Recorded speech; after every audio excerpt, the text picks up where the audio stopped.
بسم اللہ الرحمن الرحیم اللہم صلی علی سیدنا و مولانا محمد بارک وسلم صلاۃ و سلاما علیک یا رسول اللہ صلی اللہ تعالی علیہ وآلہ وسلم۔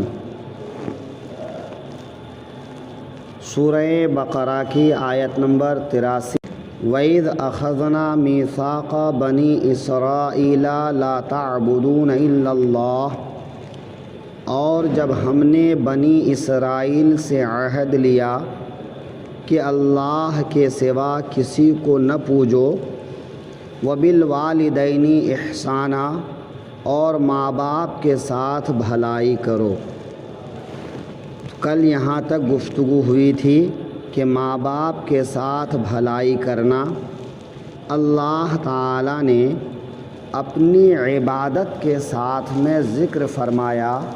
اس کی کئی وجہ گزر چکی تھی کہ اللہ تعالیٰ جس طرح اپنے بندوں کے ساتھ بنا کسی غرض کے لطف و عنایت کرتا ہے، اللہ کے حکم سے ماں باپ بھی اپنے بچوں کے ساتھ ایسے ہی لطف و عنایات کرتے رہتے ہیں، یا ماں باپ کی جو لطف و عنایت ہے اس کی اولاد کے حق میں، وہ اللہ تعالیٰ اور اس کے بندوں کے درمیان جو تعلق ہے اس سے کئی طرح سے ملتا جلتا ہے۔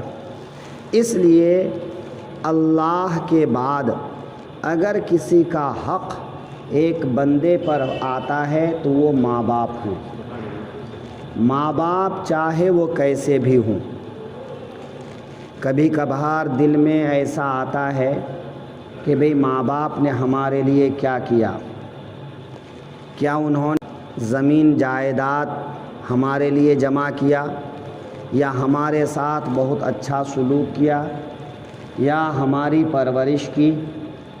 اگرچہ ماں باپ کا حق یہ بھی ہے کہ وہ اپنی اولاد کی اچھی تربیت، اچھی پرورش، اچھی نشو و نما، اچھی غذا، اچھا ماحول، یہ سب کچھ اپنے بچوں کو دے تاکہ ان بچوں کی جو تربیت اور نشو و نما ہو وہ ایک اچھے ماحول میں ہو۔ لیکن اگر خدا نخواستہ کوئی ماں باپ ایسا نہ کر پائے تو کیا کرے؟ بھئی یا تو ان کی لاپرواہی کی وجہ سے ایسا ہوا، یا پھر وہ کسی وجہ سے عاجز رہ گئے۔ لیکن کیا ایسے ماں باپ کو بے سہارا چھوڑ دیا جائے گا؟ تو اللہ تعالیٰ فرماتا ہے نہیں، کہ ایسے ماں باپ کو بھی بے سہارا نہیں چھوڑا جائے گا، کہ ماں باپ کے ساتھ جو حسن سلوک ہے وہ اس لیے ہے کہ سب سے پہلے تو اللہ پیدا فرمانے والا ہے، لیکن اللہ کے بعد ماں باپ ذریعہ ہیں۔ تو ماں باپ نے بڑی قربانیاں دے کر، ماں نے تو اپنا خون جگر پلا کر بچے کو پروان چڑھایا، باپ نے جوانی کی گاڑھی کمائی کھلا کر بچے کو پروان چڑھایا۔ تو ماں باپ چاہے وہ روزی ہو، چاہے وہ تربیت ہو، چاہے جس لحاظ سے بھی ہو، ان کی بہت ساری قربانیاں اولاد کے ساتھ میں ہوتی ہیں۔ اس لیے ماں باپ کا حق ہے اولاد پر کہ ان کے ساتھ میں اولاد بہتر سلوک کرے۔ یہاں تک کہ اگر کسی کے ماں باپ اللہ کی نافرمانی کر رہے ہوں تو ان کو نرمی کے ساتھ سمجھائے، ان کے ساتھ ظلم زیادتی یا ڈانٹ ڈپٹ نہ کرے۔ یہاں تک کہ اگر ماں باپ کافر بھی ہوں تو ماں باپ کے ساتھ ان کے کافر ہونے کے باوجود بھی بہتر سلوک کیا جائے گا، کہ یہ بہتر سلوک ان کے ساتھ میں ان کے ایمان والا ہونے یا نہ ہونے کی وجہ سے نہیں، بلکہ ان کے پیدا کرنے اور پروان چڑھانے کے بدلے میں ہے۔ لہٰذا ماں باپ اگر کافر بھی ہوں، اللہ نہ کرے کسی کے ماں باپ ایسے ہوں، لیکن اگر کوئی بندہ مسلمان ہو گیا اور ابھی اس کے ماں باپ کافر رہ گئے، تو ایسا آدمی کیا کرے؟ کیا وہ اپنے ماں باپ کو چھوڑ دے؟ تو نہیں، ماں باپ کا حق وہ ادا کرتا رہے، ان کی جسمانی خدمت کرے، مالی تعاون کرے، جو خود کھائے وہ ان کو کھلائے، جو خود پہنے وہ ان کو پہنائے۔ ہاں، اگر ماں باپ مالدار ہیں، جسمانی لحاظ سے ابھی وہ فٹ ہیں، ان کو جسمانی خدمات کی بھی ضرورت نہیں، ان کو مالی تعاون کی بھی ضرورت نہیں، تو ایسی حالت میں ٹھیک ہے، ان کے ساتھ سلام کلام، اچھا برتاؤ رکھا جائے، باقی وہ اپنا کھائیں کمائیں یا اپنا کھائیں کمائیں۔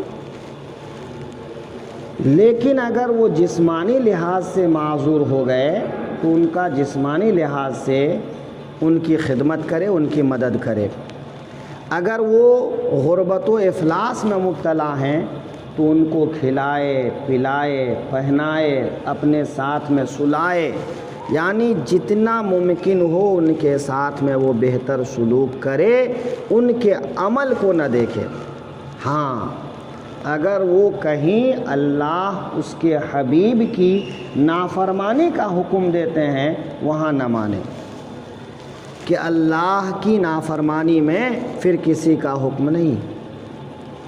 حتیٰ کہ اگر ماں باپ کسی بیٹے سے کہے کہ تم اپنی زوجہ کو طلاق دے دو، تو بیٹے کے لیے مناسب یہ ہے کہ وہ زوجہ کو طلاق دے دے، اگرچہ اس کے نزدیک طلاق کی کوئی وجہ نہ ہو۔ اب ذرا غور کیجئے کہ کتنا حق ہے ماں باپ کا اولاد پر۔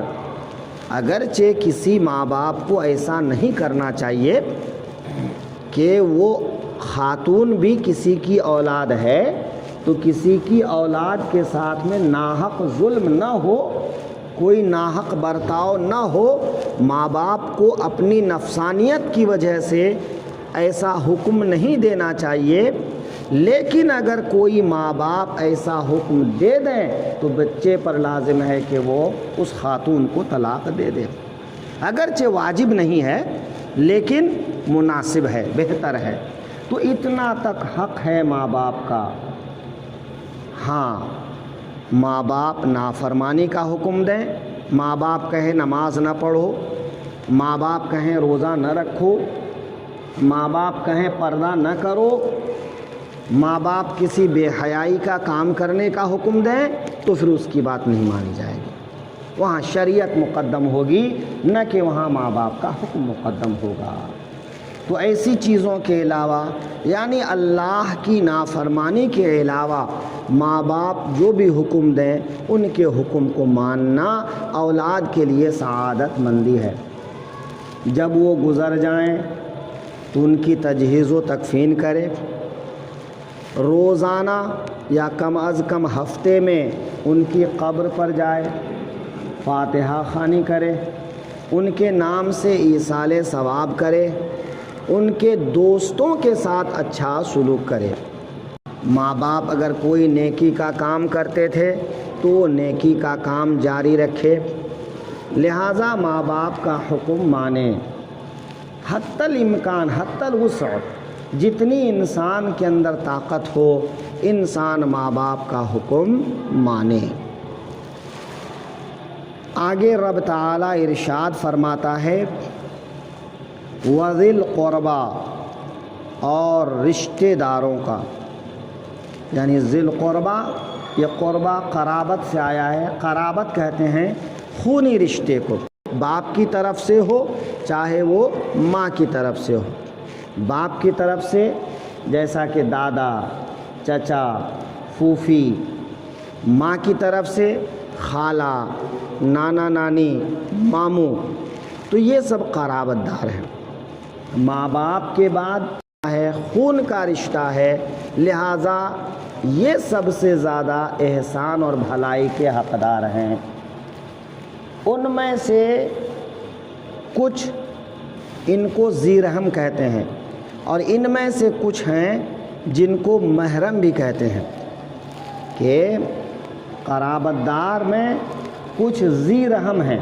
ذی رحم یعنی خون کے رشتہ دار، اور ذی رحم بھی ہو محرم بھی ہو، تو یہ خون کے بھی رشتہ دار ہیں، اور ساتھ میں ان کے ساتھ میں نکاح حرام بھی ہے۔ جیسا کہ باپ کی طرف سے پھوپھی، بھئی پھوپھی کے ساتھ میں نکاح حرام ہے، تو وہ ذی رحم بھی ہیں، قرابت دار بھی ہیں، اور ان کے ساتھ میں نکاح بھی حرام ہے۔ ماں کی طرف سے خالہ، تو وہ ذی رحم بھی ہیں اور محرم بھی ہیں، کہ ان کے ساتھ میں نکاح حرام ہے۔ بھئی اگر لڑکی ہے تو چچا کے ساتھ میں نکاح حرام ہے، ماموں کے ساتھ میں نکاح حرام ہے۔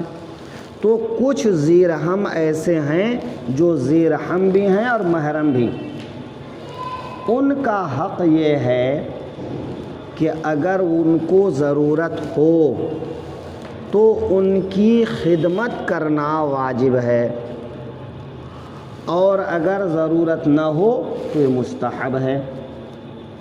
واجب کیسے؟ مثلاً چچا، ان کا کوئی بال بچہ نہیں ہے، کوئی نہیں رہ گیا ان کا، تو بھتیجوں پر واجب ہے کہ ان کو کھلائے پلائے پہنائے رکھے۔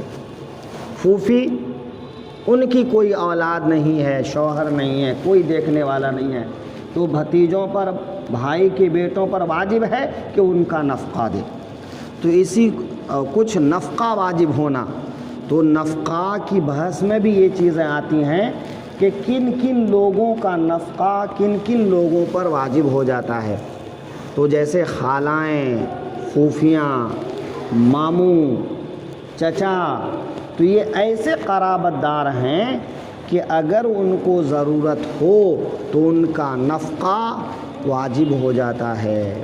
ہاں ضرورت نہیں ہے کہ بھی وہ اپنے گھر کھا رہے ہیں، کما رہے ہیں، ان کے خود کے بال بچے ہیں، تو ان کے ساتھ میں اچھی بات کرو، اچھا رشتہ رکھو، اچھے سے ان سے ملنا جلنا رکھو، اتنا ان کے لیے کافی ہے نا۔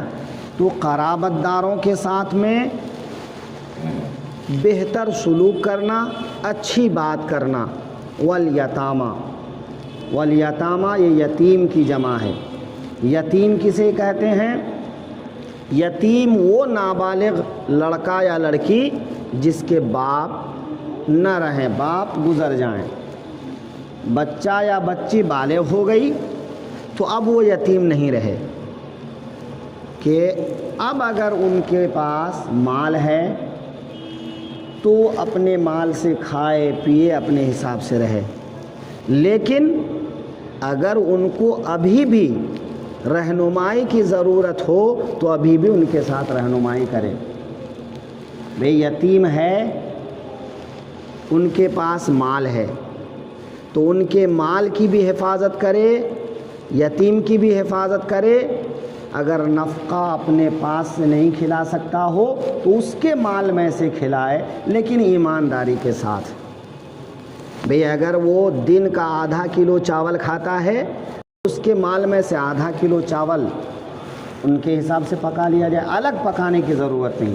اللہ نے اتنی وسعت رکھی ہے کہ الگ سے پکانے کھلانے کی ضرورت نہیں، کپڑے کی ضرورت نہیں، ان کو اپنے ساتھ میں شامل کر لو، اور ان کے مال میں سے انصاف کے ساتھ وضع کر لو کہ بھی سال بھر میں اتنے کا کھانا کپڑا اس کا ہوتا ہے، تو سال میں اس کے مال میں سے اتنا لے لو۔ ہاں حق یہ بھی ہے کہ ان کے مال کو اپنے مال کے ساتھ بڑھاؤ، کاروبار کرو، کہ جہاں تم اپنے مال کو کاروبار میں لگا کر بڑھا رہے ہو تو وہاں اس کے مال کو بھی کاروبار میں لگاؤ اور اس کے کاروبار میں اس کو بڑھاؤ۔ کھیتی کر رہے ہو تو اس کی کھیت بھی جوت دو، اس میں بھی جو ہے اناج بو دو، تو اس طرح سے اس کے مال کو بھی بڑھاؤ۔ تو یتیم کا حق یہ ہے کہ یتیم اگر قرابت دار بھی ہے